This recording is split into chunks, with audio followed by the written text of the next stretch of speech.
ಮಾಜಿ ಪ್ರಧಾನಿ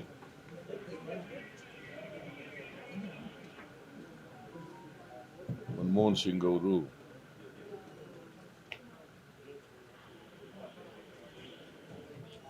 ನಿನ್ನೆ ರಾತ್ರಿ ನಿಧನರಾಗಿದ್ದಾರೆ.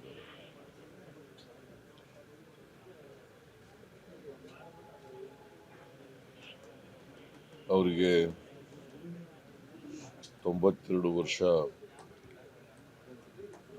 ವರ್ಷಗಳಾಗಿತ್ತು.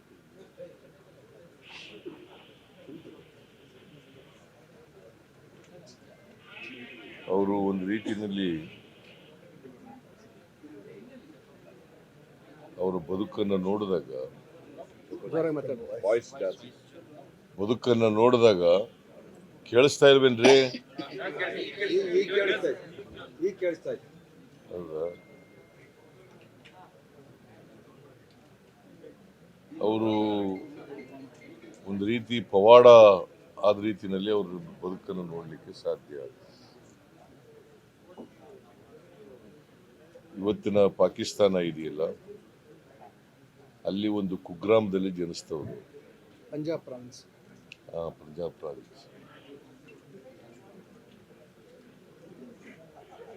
ಅಲ್ಲಿಂದ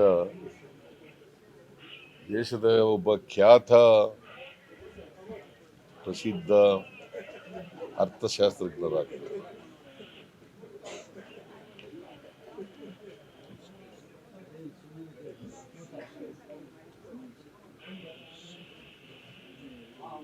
ಜಗತ್ತಿನಲ್ಲೇ ಒಬ್ಬರು ಶ್ರೇಷ್ಠ ಅರ್ಥಶಾಸ್ತ್ರಜ್ಞರು.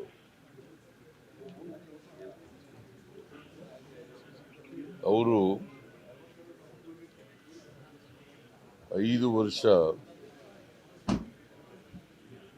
ನರಸಿಂಹರಾಯರ ಸಂಪುಟದಲ್ಲಿ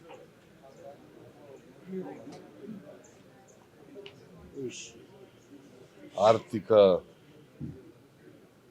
ಕಾರ್ಯದರ್ಶಿಗಳಾಗಿದ್ದರು.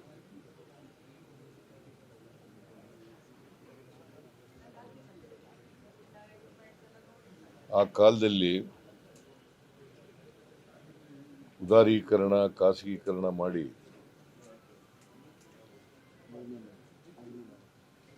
the Indian economy has been opened up.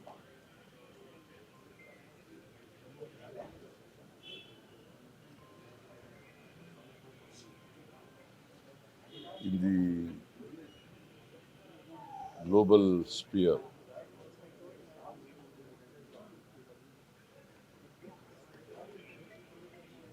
ಆ ಕಾರಣ ಅದು ಮಾಡದ್ರಿಂದ ಆರ್ಥಿಕ ಮುಗ್ಗಟ್ಟಿದೆಯಲ್ಲ,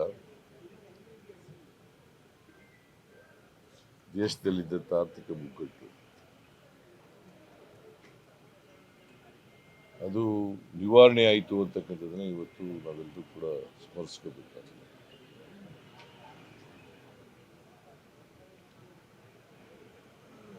ಅದಾದ್ಮೇಲೆ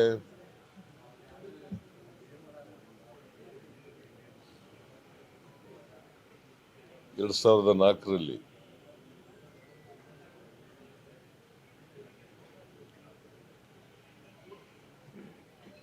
ಕಾಂಗ್ರೆಸ್ ಪಕ್ಷ ಬಹುಮತವನ್ನು ಗಳಿಸಿದಾಗ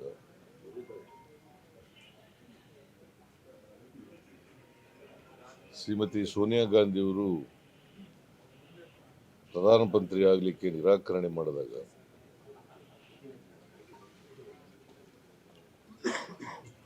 ಇವರನ್ನ ಸೋನಿಯಾ ಗಾಂಧಿಯವರು ಪ್ರಧಾನಮಂತ್ರಿ ಆಗಿ ಆಯ್ಕೆ ಮಾಡ್ತಾರೆ.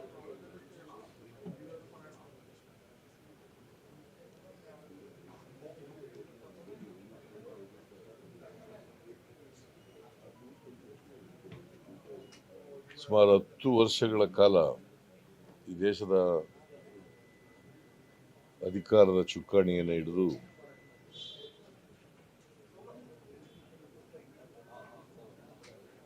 ಪ್ರಧಾನಮಂತ್ರಿಗಳಾಗಿ ಈ ದೇಶವನ್ನು ಆರ್ಥಿಕವಾಗಿ, ಸಾಮಾಜಿಕವಾಗಿ ಮೇಲಕ್ಕೆತ್ತಕ್ಕಂಥ ಕೆಲಸವನ್ನು ಮಾಡ್ತಾರೆ. ಬಹುಶಃ ದೇಶ ಕಂಡಂಥ ಪ್ರಾಮಾಣಿಕ ಪ್ರಧಾನಮಂತ್ರಿಗಳಲ್ಲಿ ಇವರು ಕೂಡ ಒಬ್ಬರು.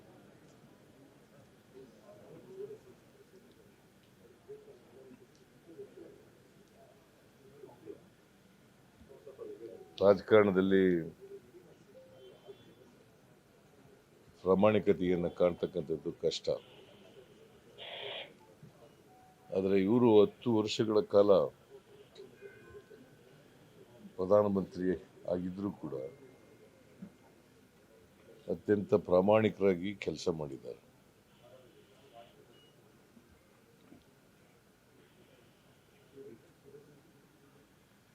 ದೇಶದ ಆರ್ಥಿಕತೆ ಮೇಲೆ ಒಂದು ದೊಡ್ಡ ಇಂಪ್ರಿಂಟ್ ಅನ್ನ ಬಿಟ್ಟೋಗಿದ್ದಾರೆ.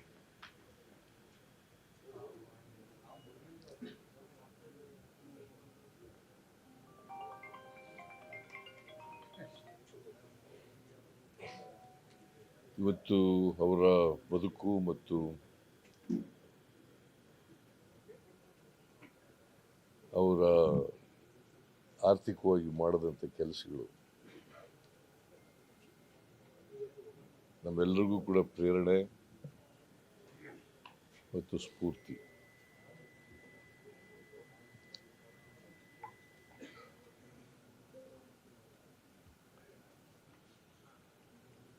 ಯಾವತ್ತೂ ಕೂಡ ಪ್ರಧಾನಮಂತ್ರಿ ಆಗಿದ್ದೀನಿ ಅಂತೇಳಿ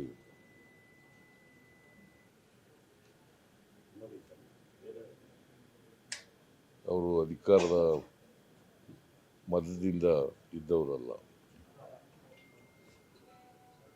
ಅತ್ಯಂತ ಸರಳ,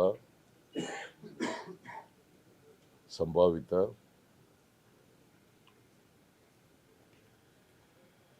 ಮತ್ತು ಪ್ರಾಮಾಣಿಕ ರಾಜಕಾರಣಿ.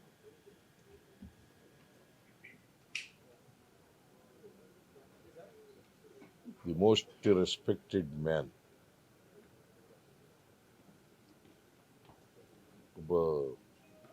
ಒಂದು ರೀತಿ ಗೌರವ, ರಾಜಕೀಯದಲ್ಲಿ ಗೌರವದಿಂದ ಬದುಕಂತ ವ್ಯಕ್ತಿ. ಅಂತ ವ್ಯಕ್ತಿ ಇವತ್ತು ನಮ್ಮನ್ನು ಅಗಲಿದ್ದಾರೆ. ಅವರ ಸಾವಿನಿಂದ ಭಾರತ ದೇಶಕ್ಕೆ ದೊಡ್ಡ ನಷ್ಟ ಆಗಿದೆ.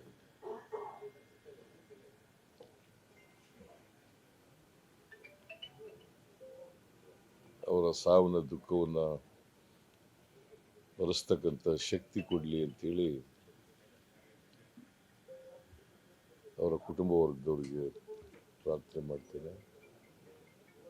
ಮತ್ತು ಅವರ ಎಲ್ಲ ಸ್ನೇಹಿತರು, ಅಭಿಮಾನಿಗಳು, ಅವರೆಲ್ಲರಿಗೂ ಕೂಡ ಸಾವಿನ ದುಃಖವನ್ನು ಭರಿಸ್ತಕ್ಕಂಥ ಶಕ್ತಿ ಕೊಡಲಿ ಅಂತೇಳಿ ಪ್ರಾರ್ಥನೆ.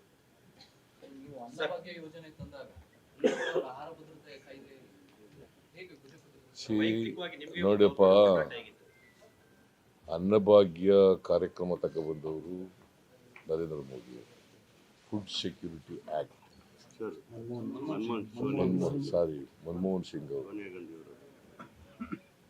ಫುಡ್ ಸೆಕ್ಯೂರಿಟಿ ಆಕ್ಟ್ ಅದನ್ನು ಜಾರಿಗೆ ತಗೊಬಂದವರು, ಅದನ್ನು ಜಾರಿ ಮಾಡಿದವರು ಮನಮೋಹನ್ ಸಿಂಗ್ ಅವರು. ಯಾಕಂತಂದ್ರೆ ಈ ದೇಶದಲ್ಲಿ ಬಡತನ ಇದೆ.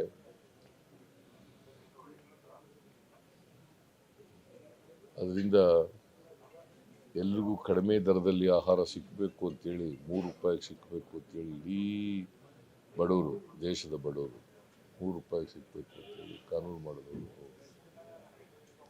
ಅದಕ್ಕೆ ಮೊದಲು ಈ ಕಾನೂನು ಇರಲಿಲ್ಲ.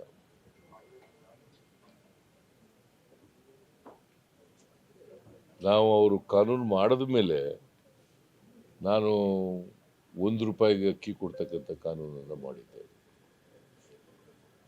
ಬಡವರಿಗೆಲ್ಲ, BPL ಕಾರ್ಡ್ ಹೋಲ್ಡರ್ಸ್ಗೆ 1 ರೂಪಾಯಿಗೆ ಅಕ್ಕಿ ಕೊಡಬೇಕು. ಆಮೇಲೆ ಅದನ್ನು 1 ರೂಪಾಯಿನ ತೆಗೆದಾಕಿ ಫ್ರೀಯಾಗಿ ಕೊಡಬೇಕು 5 kg ಅಂತ ಮಾಡಿ, ಅದ ನಂತರ 7 kg ಕೊಡಬೇಕು ಅಂತ ಮಾಡಿ.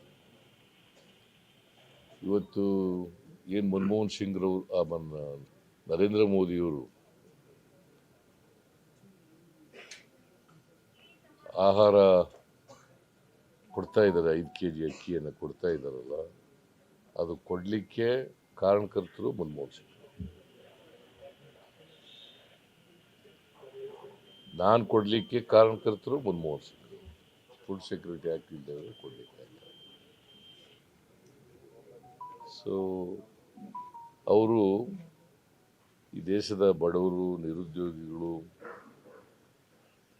ಅವರನ್ನು ಗಮನದಲ್ಲಿಟ್ಟುಕೊಂಡು ಅವರ 10 ವರ್ಷಗಳ ಅವಧಿಯಲ್ಲಿ ಕಾರ್ಯಕ್ರಮವನ್ನು ರೂಪಿಸಿದರು.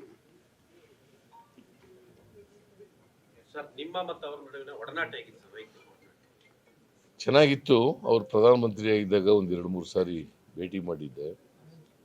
ಆಮೇಲೆ ನಾನು ಮುಖ್ಯಮಂತ್ರಿ ಆದಾಗಲೂ ಕೂಡ ಅವ್ರು ಪ್ರಧಾನಮಂತ್ರಿ ಆಗಿದ್ದರು. ಯಾಕಂದರೆ ನಾನು 2013ರಲ್ಲಿ ಮುಖ್ಯಮಂತ್ರಿ ಆದೆ. ಅವರು 2014ರವರೆಗೂ ಪ್ರಧಾನಮಂತ್ರಿ ಆಗಿದ್ದರು. ಅವರು 2004ರಲ್ಲಿ ಪ್ರಧಾನಮಂತ್ರಿ ಆಗಿದ್ದರು. ಆಮೇಲೆ ಪ್ರಧಾನಮಂತ್ರಿ ಸ್ಥಾನ ಹೋದ ಮೇಲೂ ಕೂಡ ನಾನು ಬೆಂಗಳೂರಿಗೆ ಕರೆಸಿದ್ದೆ ಅವರಿಗೆ. ಬೆಂಗಳೂರಿನಲ್ಲಿ ಕರ್ನಾಟಕದ ಆರ್ಥಿಕತೆ ಬಗ್ಗೆ ಮಾತಾಡಿದ್ವಿ. ಅಫ್ಕೋರ್ಸ್ ಕರ್ನಾಟಕದ ಆಗ 2013ರಿಂದ 18ರವರೆಗೆ ಅವರು ಕರ್ನಾಟಕದ ಆರ್ಥಿಕತೆ ಚೆನ್ನಾಗಿದೆ ಅಂತೇಳಿ ಭಾಷಣ ಮಾಡಿದರು. ಒಬ್ಬ ಆರ್ಥಿಕ ತಜ್ಞ, ಶ್ರೇಷ್ಠ ಆರ್ಥಿಕ ತಜ್ಞ, ಕರ್ನಾಟಕದ ಆರ್ಥಿಕತೆ ಚೆನ್ನಾಗಿದೆ, ಅವ್ರ ಕಾರ್ಯಕ್ರಮಗಳು ಚೆನ್ನಾಗಿವೆ ರಾಜ್ಯ ಸರ್ಕಾರದ್ದು ಅಂತೇಳಿ ಅವತ್ತು ಅವರು ಭಾಷಣದಲ್ಲಿ ಹೇಳಿದರು. ಗ್ಯಾರಂಟಿ ನ್ಯೂಸ್, ಸುದ್ದಿ ಖಚಿತ, ನ್ಯಾಯ ನಿಶ್ಚಿತ.